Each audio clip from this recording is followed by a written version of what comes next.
할렐루야. 오늘은 5월 29일 목요일입니다. 오늘도 정심의 예배를 통해 경건의 일상을 살아가고자 하시는 우리 큰믿음 유신교회 모든 성도님들을 사랑하고 축복합니다. 다 함께 사도신경으로 우리의 신앙을 고백하며 하나님 앞에 나아가겠습니다. 전능하사 천지를 만드신 하나님 아버지를 내가 믿사오며 그 외아들 우리 주 예수 그리스도를 믿사오니 이는 성령으로 잉태하사 동정녀 마리아에게 나시고 본디오 빌라도에게 고난을 받으사 십자가에 못 박혀 죽으시고 장사한 지 사흘 만에 죽은 자 가운데서 다시 살아나시며 하늘에 오르사 전능하신 하나님 우편에 앉아 계시다가 저리로서 산 자와 죽은 자를 심판하러 오시리라. 성령을 믿사오며 거룩한 공회와 성도가 서로 교통하는 것과 죄를 사하여 주시는 것과 몸이 다시 사는 것과 영원히 사는 것을 믿사옵나이다. 아멘. 다 함께 찬송가 352장 찬양하시겠습니다.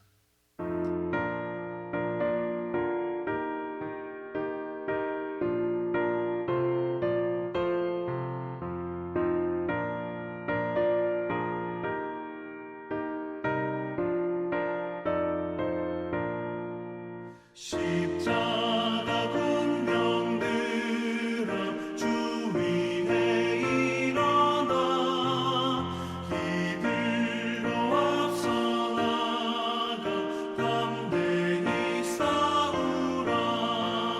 주께서 승전하고 영광을 얻도록 그 군대 거느리사 이기게 하시네.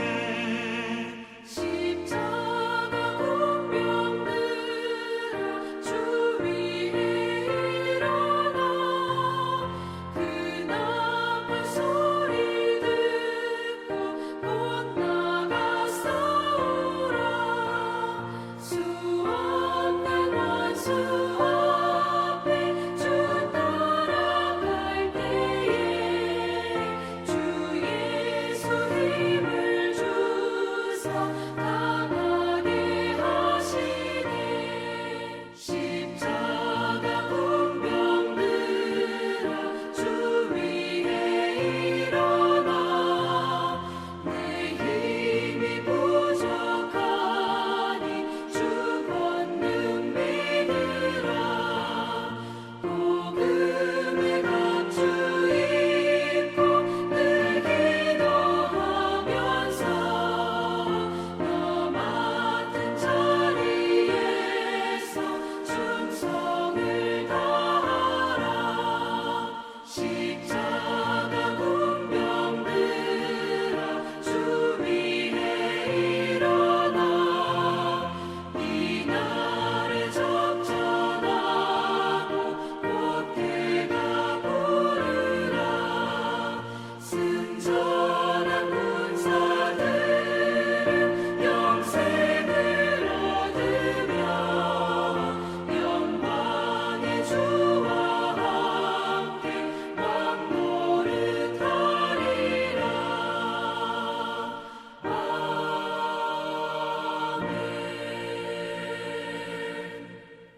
오늘 하나님께서 우리에게 주시는 말씀은 민수기 31장 1절로 12절까지의 말씀입니다.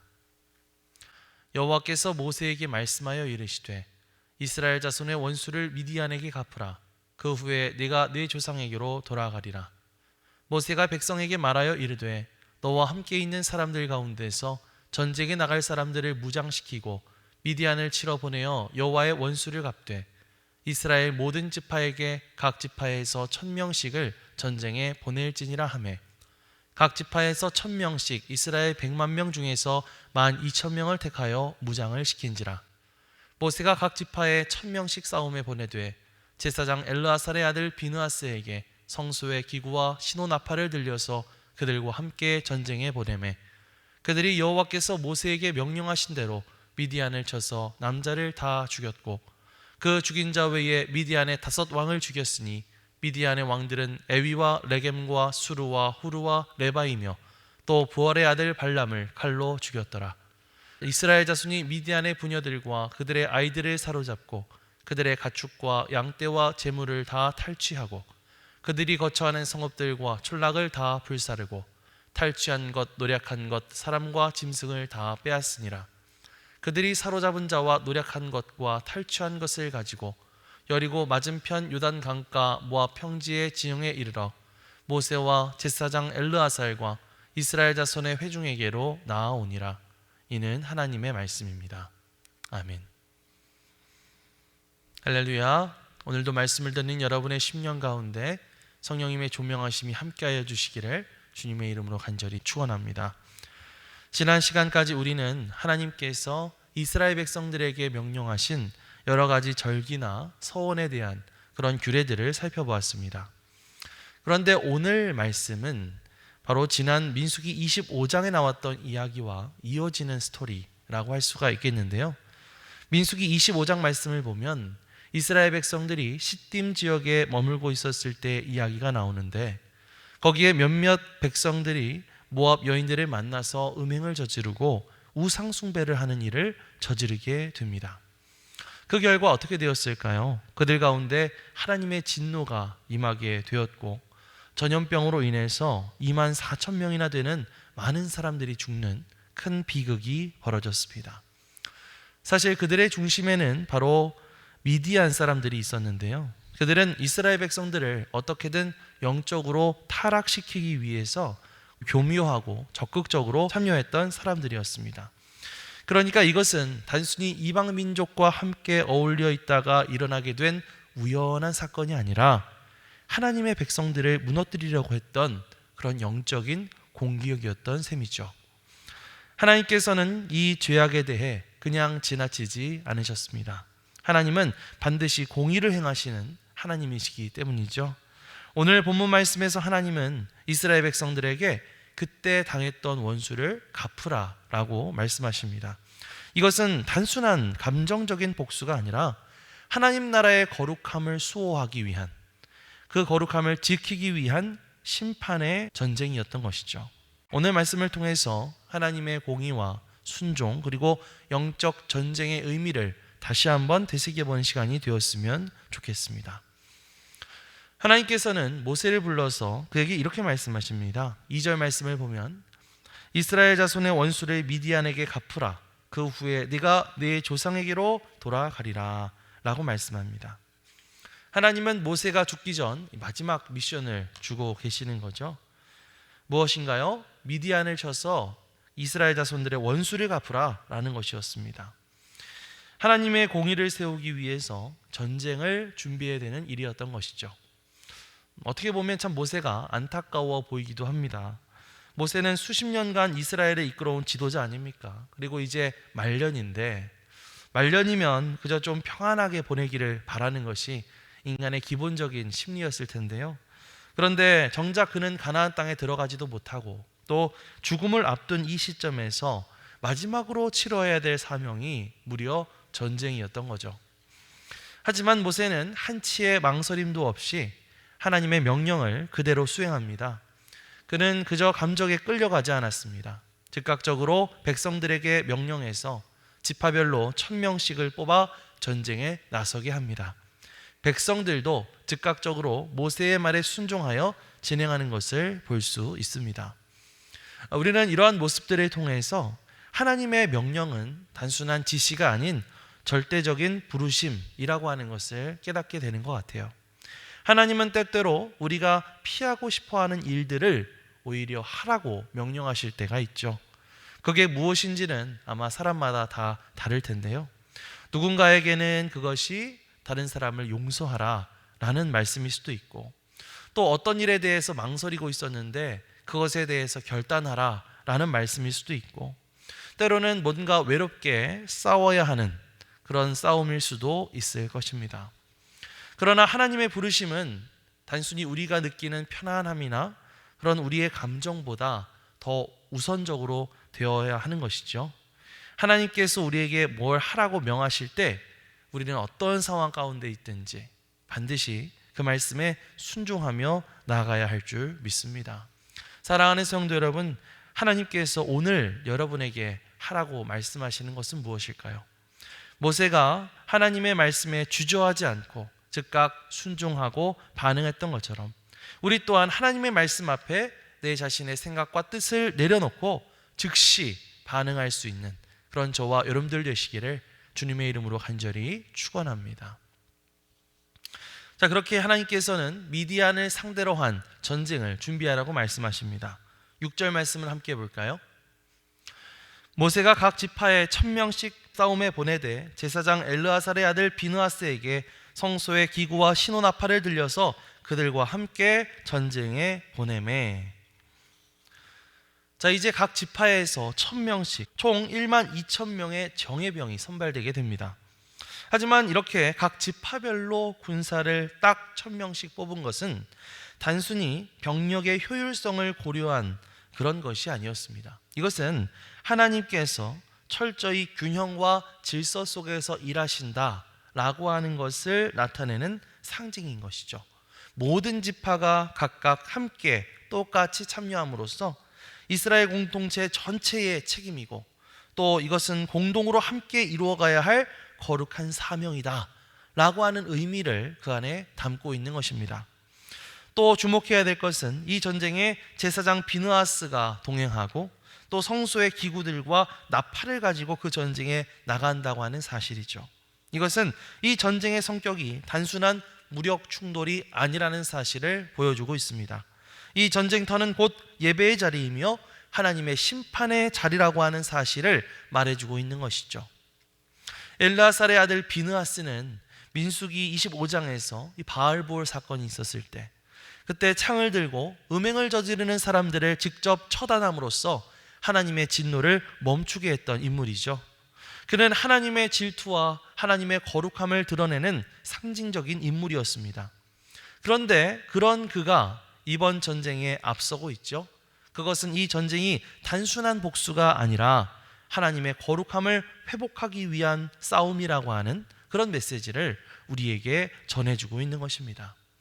우리는 이러한 장면들을 살펴보면서 중요한 교훈을 얻게 되죠. 영적인 전쟁은 단순한 물리적인 힘이나 전략보다는 영적인 준비와 거룩한 태도가 먼저 선행되어야 한다는 것입니다. 우리가 세상과 싸우는 방식, 유혹이나 마귀와 싸우는 방식이 바로 이런 방식이 되어야 할 것입니다.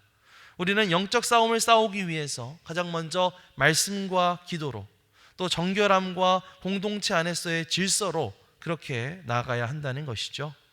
자, 무엇보다도 전쟁이 시작되기 전에 등장하는 것이 하나 있었는데요. 바로 나팔이었습니다. 나팔은 하나님의 임재와 명령을 알리는 그런 도구라고 할 수가 있겠죠. 다시 말하면 이 싸움은 하나님이 주도하시고 백성들은 그 부르심에 응답해야 한다라고 하는 사실을 일깨워주고 있습니다. 사랑하는 성도 여러분, 오늘 이 말씀은 우리에게 이렇게 묻고 있는지도 모르겠습니다. 당신은 지금 어떤 싸움을 준비하고 있습니까? 그리고 그 싸움을 하나님의 방식으로 준비하고 있습니까? 라고 하는 질문들이죠. 오늘날 우리에게 있어서 싸움은 이 전쟁터가 아닌 생활의 현장 가운데서 벌어지고 있습니다. 가정 안에서 벌어지는 여러 가지 갈등들이 있고요. 직장 생활을 하다가 겪는 불이한 일들이 있습니다. SNS를 하다 보면 그것을 통해서 전해지는 분노들이 있고요. 또 교회 공동체 안에서 벌어지는 여러 가지 오해나 긴장 등등 이 모든 것들이 바로 우리가 매일같이 맞닥뜨리는 영적인 전쟁들이죠. 우리는 이러한 영적 전쟁 가운데에서 나의 감정만으로 나의 주장만으로 대응하는 것이 아니라 하나님께서 원하시는 방식이 무엇인지를 찾고 그 방식대로 대응해 나가야 할 줄 믿습니다. 본격적인 싸움이 시작되기 전에 무작정 대응하기보다는 하나님의 말씀 앞에 잠시 멈추어서 무엇이 옳은지 무엇이 그른지를 물으시기 바랍니다. 감정에 휩싸이지 말고 기도하면서 여러분의 마음을 진정시키시기 바랍니다. 무엇보다도 내가 이기기 위해서 내 분을 풀기 위해서 싸우는 것이 아니라 하나님의 뜻을 세우기 위해서 싸우는 것이다 라고 하는 사실을 분명히 기억하십시오. 끊임없이 하나님의 뜻을 물으면서 전진해 나가게 될 때에 우리는 영적 싸움에서 반드시 승리하게 될 줄 믿습니다. 하나님의 그 나팔 소리에 따라 한 걸음 한 걸음 주님 앞에 나아가는 저와 여러분들 되시기를 주님의 이름으로 간절히 축원합니다. 마지막으로 7절에서 8절 말씀을 함께 볼까요? 그들이 여호와께서 모세에게 명령하신 대로 미디안을 쳐서 남자를 다 죽였고 그 죽인 자 외에 미디안의 5 왕을 죽였으니 미디안의 왕들은 에위와 레겜과 스루와 후르와 레바이며 또 부올의 아들 발람을 칼로 죽였더라. 이스라엘 백성들은 여호와께서 모세에게 명령하셨던 대로 미디안과 싸워서 거기에 있는 남자들을 다 죽였습니다. 이때에는 미디안의 5 왕뿐만 아니라 부올의 아들 발람도 함께 죽었습니다. 발람은 한때 하나님의 말씀을 대언하는 그런 예언자였지만 결국 미디안과 결탁해서 이스라엘 백성들을 무너뜨리는 어떤 계략을 제공했던 사람이죠. 이처럼 하나님의 심판을 통해서 그 뿌리가 아주 철저하게 잘려나가게 됨을 볼 수 있습니다. 이스라엘은 전쟁에서 승리해서 거기에서부터 많은 포로와 가축과 전리품을 거두게 되는데요. 그리고 이것을 모두 모아 모세와 제사장에게로 가져왔습니다. 여러분, 이처럼 승리라고 하는 것은 어디까지나 우리가 하나님의 말씀에 철저히 순종할 때 주어지는 것입니다. 그 승리는 사람의 전략이나 혹은 숫자에서 나오는 것이 아닙니다. 하나님의 명령에 철저히 순종한 사람들에게 주어지는 일종의 선물과 같은 것이죠. 오늘 우리도 마찬가지입니다. 우리의 삶 속에서 주어지는 싸움들, 결단들, 회개의 과정들, 그 모든 것들이 철저히 하나님의 말씀에 근거하게 될 때 하나님은 그 결과를 책임져 주신다는 것이죠. 그리고 우리가 맺는 열매들을 통해서 하나님께서 다시 영광 받으시고 높임 받으시는 줄 믿습니다. 사랑하는 성도 여러분, 민수기 31장의 이야기는 단지 옛날에 있었던 전쟁 이야기로 끝나지 않습니다. 이것은 오늘 우리에게 주시는 하나님의 도전이죠. 하나님은 지금도 우리의 삶 가운데 있는 미디안과 싸우라고 말씀하십니다. 그것은 타협과 우상과의 싸움이고 불의와의 싸움이죠. 그리고 그 싸움은 철저히 하나님의 말씀으로 준비해야 될 것입니다. 우리는 감정이 아니라 말씀에 따라 움직여야 하고 세상의 방식이 아니라 하나님의 방식으로 준비되어야만 합니다. 그리고 그 길의 끝에서 주어지는 승리는 하나님께 영광을 돌리는 도구가 되어야 할 줄 믿습니다. 오늘도 하나님의 명령 앞에서 또 하나님의 명령을 따라 살아가는 저와 여러분들이 되시기를 주님의 이름으로 간절히 축원합니다. 아멘. 기도하겠습니다. 사랑과 공의의 하나님, 주님의 명령 앞에서 머뭇거리지 않고 온전히 순종할 수 있는 믿음을 허락하여 주옵소서. 우리의 싸움이 단순한 감정의 싸움이 아니라 말씀 위에 세워진 싸움이 되게 하시고 주님이 부르시는 그 나팔 소리에 반응해서 우리가 영적인 싸움 가운데서 온전히 승리하며 살아갈 수 있도록 인도하여 주옵소서. 감사드리며 예수님의 이름으로 기도드립니다. 아멘. 하늘에 계신 우리 아버지여, 이름이 거룩히 여김을 받으시오며 나라가 임하시오며 뜻이 하늘에서 이루어진 것 같이 땅에서도 이루어지이다. 오늘 우리에게 일용할 양식을 주시옵고 우리가 우리에게 죄 지은 자를 사하여 준 것 같이 우리 죄를 사하여 주시옵고 우리를 시험에 들게 하지 마시옵고 다만 악에서 구하시옵소서. 나라와 권세와 영광이 아버지께 영원히 있사옵나이다. 아멘.